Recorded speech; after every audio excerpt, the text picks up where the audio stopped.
Today, Africa has 54 to 55 countries. It depends on whether you count Somaliland. I do. And each of those countries obviously has a name, but they didn't always have the same one, either going back to a colonial name that they were known by, or even an older native name.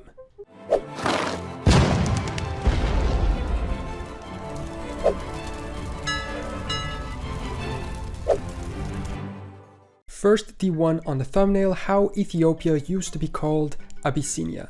Abyssinia was the historical name for the Ethiopian Empire, which existed for a gigantic period of time from 1270 to 1974. Interestingly, despite being surrounded by hostile forces throughout most of its history, the empire maintained a kingdom centered on its ancient Christian heritage, and it was known as Abyssinia. A name believed to have derived from the Arabic term Al-Habash, referring to the Habash people who inhabit the Ethiopian highlands. The term itself may have roots in the Gez words bs, meaning to mix, possibly describing the intermingling of people in the region. European travelers and Arab traders popularized this name during the medieval period, and it persisted well into the 20th century when the shift to Ethiopia began taking place. But interestingly, the transition to the name Ethiopia reflects the country's ancient identity too. The term comes from the Greek word Ethiopia, which means something like land of burned faces, joining the two Greek terms etho, meaning I burn, and ops, meaning face. It was used by ancient Greeks to describe the region's people. Emperor Haile Selassie cemented Ethiopia as the official name in the early 20th century to emphasize the nation's connection to its long-standing biblical and historical legacy, as Ethiopia is mentioned multiple times in the Bible. And since then, Abyssinia fell into disuse and Ethiopia became the most used term for the country. Now guys, before we keep going, I want to take a minute to tell you about this new game that I've been playing. And I know what you're probably thinking, another ad by this game. Okay, yes, but hear me out. I never liked those sponsorships either, but ever since the brand reached out to me to work on a partnership together, I installed the game and tried it out, and I was kind of pleasantly surprised, and I think if you watch all the way through this ad, you will be too. You've probably seen ads for this game since it was created like 5 years ago, and the fact that it has been around for so long shows that maybe it is worth a try. Right now they are running their latest global event, Alice's Adventures, so let's see what that looks like.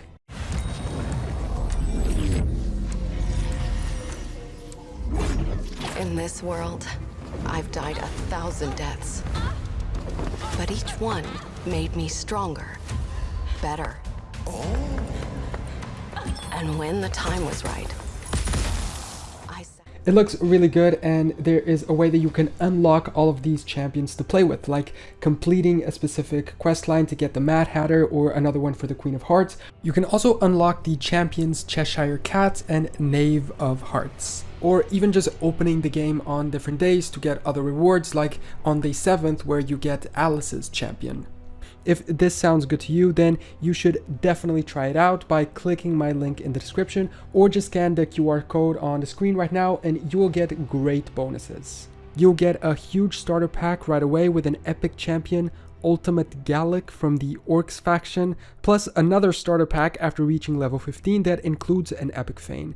And after using my link, you can also add the code Monkey King to get a legendary champion Sun Wukong for free until February 7th. So try it out, download the game and add my username on it. It's GK YouTube, and you can also join my clan, which is General Knowledge Raid, so we can have a chance of playing together. Now let's get back to the video. Then we have a different example. While Abyssinia was already another native name, Ghana used to be called a colonial name, the Gold Coast. Before its independence, Ghana was called the Gold Coast, a name given by European traders in the 15th century due to the vast amounts of gold found along its shores for trading. The Portuguese were the first to establish trading posts, followed by the Dutch, the British, and others, who all sought to profit from the region's gold and later its people through the slave trade. The name Gold Coast served as a reminder of its economic importance to those foreign colonial powers. Actually, one pretty interesting colonial power that existed there was Denmark, which isn't very known for having a colonial empire, but they did try every now and then, and this is an example of that. Essentially, this was the place on the coast of Africa where gold was traded. In 1957, Ghana became the first sub-Saharan African country to gain independence from British rule. Its leaders chose the name Ghana to honor the ancient Ghana Empire, which, though geographically located in modern-day Mali and Mauritania, represented a legacy of strength, wealth, and African heritage. The name is derived from the Soninke word meaning warrior king, reflecting a proud and sovereign identity that they wanted to take as their own too. In fact, there were various coast countries along West Africa which almost all changed their names to a new modern turn, Ivory Coast, or rather Côte d'Ivoire, being the only one who kept it. In this 1729 map of West Africa, we can see how a portion of it was the Grain Coast, roughly where Sierra Leone and Liberia are, or how Togo, Benin, and Nigeria were part of the Slave Coast, each of the terms referring to the main good that Europeans traded there. Another really fascinating example is how the country we today know as Zimbabwe used to be called Rhodesia. Rhodesia's establishment as a country is absolutely fascinating. It's connected to a specific single man and his role in British colonialism in South Africa, Cecil Rhodes. In a super summarized way, he was an English mining magnate who served as Prime Minister of the Cape Colony from 1890 to 1896. He and his British South Africa Company pretty much ruled South Africa. They founded the South African territory of Rhodesia, now Zimbabwe, and part of Zambia too, which the company named after him in 1895. I read this book recently called Merchant Kings, which covers this exact story along with the stories of the British East India Company, the Dutch East India Company, as well as the Dutch West India Company, and a couple more like the Hudson Bay Company in Canada. It's a very fascinating book if you're interested in this part of history, and I don't know, I found it super fascinating to learn how companies pretty much had monopolies not only of trade but of ruling and controlling specific territories during the colonial era. But anyway, this specific territory that is now Zimbabwe was established by British colonists and named after Cecil Rhodes. As African countries broke free of European rule, the same happened here. In 1965, it unilaterally declared independence but still used the Rhodesia name. However, in 1980, they adopted the name Zimbabwe, derived from a word that I'm going to try my best to pronounce correctly. Zimbabwe, meaning houses of stone in the Shona language, referencing the Great Zimbabwe ruins. Great Zimbabwe was a city in the southeast hills of the modern country. It was settled from 1000 AD and served as the capital of the Old Kingdom of Zimbabwe from the 13th century. I guess the change was, of course, to move away from the colonial past and embrace their own native heritage. And yet another example of these old colonial names is the old name of Burkina Faso, which used to be called Upper Volta. Upper Volta, or in French, Haute Volta, was a colony of French West Africa established in 1919 in the territory occupied by present-day Burkina Faso.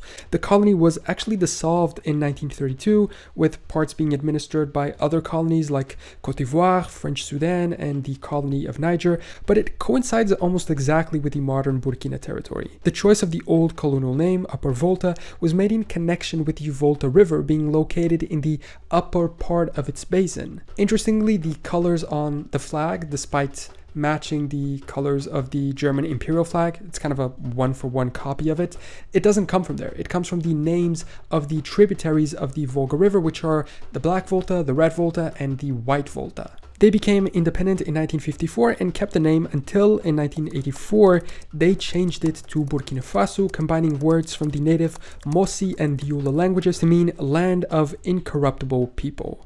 We can, however, return to an example of older native names too, as is the case with Zaire, which we today know as Congo.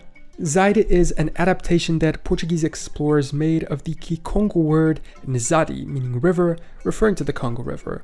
Upon their arrival, they interacted with the locals and chose this term to name the region, which was then taken and adopted by other European powers that arrived in the region. As the Belgians became the main colonizer, the term Congo began being used, from Congo with a K, an old Bantu kingdom, which occupied the mouth of the river around the time that the Portuguese first arrived in around 1483.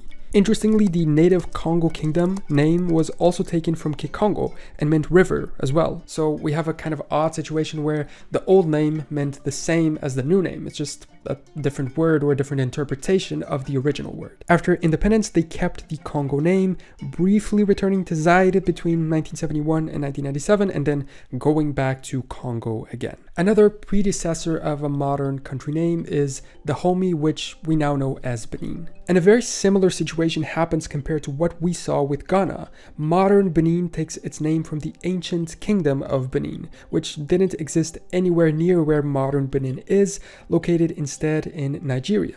It was an Edo people kingdom, and its old capital of Edo is now called Benin City, being outside of Benin within Nigeria.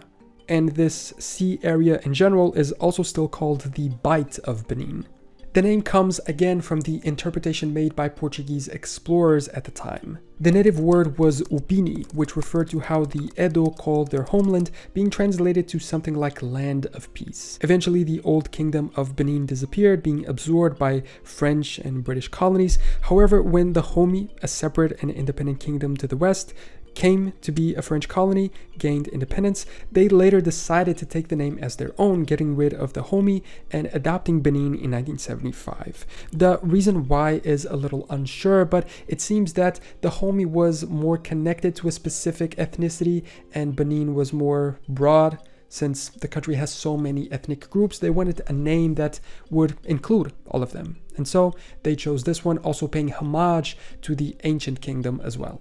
Dahomey itself has a pretty odd origin story. It's widely cited, but a lot of historians believe it to not be true. It has to do with this legend of an interaction between a local king and a chieftain, and him like wanting to build a house inside of his territory. It doesn't really seem like it's true, and so it's kind of uncertain where the term comes from. The Fayne people, the kingdom's dominant ethnic and linguistic group, also contributed to the early identification of the territory by Europeans. Many maps refer to the region as the Fayne Kingdom, leaving a bit of a mystery as to why Dahomey was used. One name that stayed the same, essentially, and just changed the language in which it is written is the case of Eswatini, which we used to know as Swaziland. Both names mean a land of the Swazis, the local people.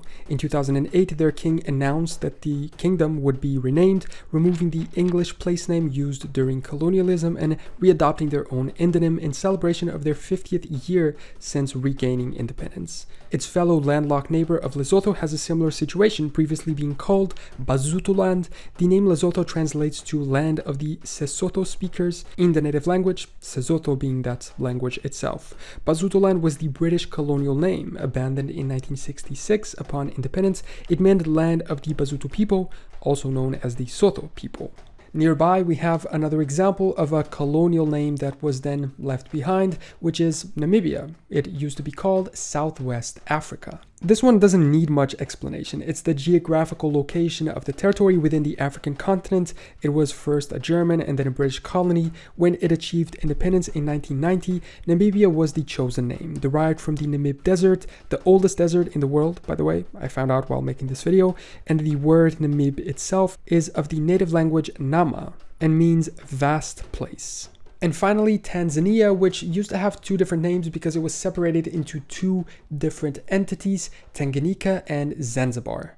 The name is simply a merger of the two previous names. It was adopted in 1964 when they became independent from the British together. The previous names of the two separate territories, however, of course mean different things. Zanzibar came from the Persian Zangbar, a compound of Zang meaning black and Bar meaning coast, referencing to the fact that they are islands, I guess, while Tanganyika originates from the region's largest lake, Lake Tanganyika, whose name is derived from two Swahili dialect words, Tanga meaning sail and Nika meaning wilderness or uninhabited plain.